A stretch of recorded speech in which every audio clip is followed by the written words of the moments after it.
ఒక అమ్మాయి సాధారణ వైద్య పరీక్షల కోసం, ముఖ్యంగా రొమ్ముల పరీక్ష కోసం ఆసుపత్రికి వచ్చింది. కాని ఆమె పరీక్ష గదిలోకి వెళ్లగానే డాక్టర్ ఒక యువకుడని చూసింది. ఆమెకు కాస్త అసౌకర్యంగా అనిపించింది.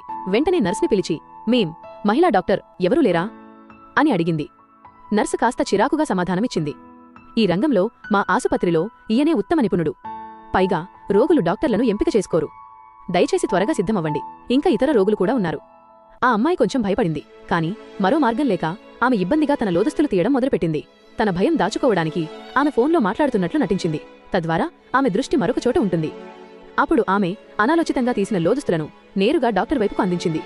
డాక్టర్ శాంతంగా, కొంచెం వదులు చెయ్యండి, చాలు, పూర్తిగా తీయాల్సిన అవసరం లేదు అని చెప్పాడు. ఇది వినగానే ఆమె తన తప్పును గ్రహించింది. సిగ్గుతో తల వంచుకుంది. కాని అసలు షాక్ అప్పుడు తగిలింది. ఆమె దృష్టి డాక్టర్ పేరు ట్యాగ్పై పడినప్పుడు పేరు ఏదో పరిచయం ఉన్నట్లు అనిపించింది.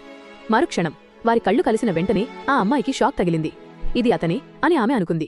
ఆమె స్కూల్ రోజుల మొదటి ప్రేమ. ఆమె నమ్మలేకపోయింది. కాని క్షణంలో అంతా ఖచ్చితమైంది. ఆమె ఎప్పటికీ చూడాలనుకునే ఆ కళ్ళు ఇప్పుడు ఆమెను తీర్పు చెప్పేవిగా చూస్తున్నాయి. ఆ పాత జ్ఞాపకాలు, ఆ అసంపూర్తి మాటలు అన్నీ ఒక్కసారిగా ఆమె మనసులో మెదిలాయి.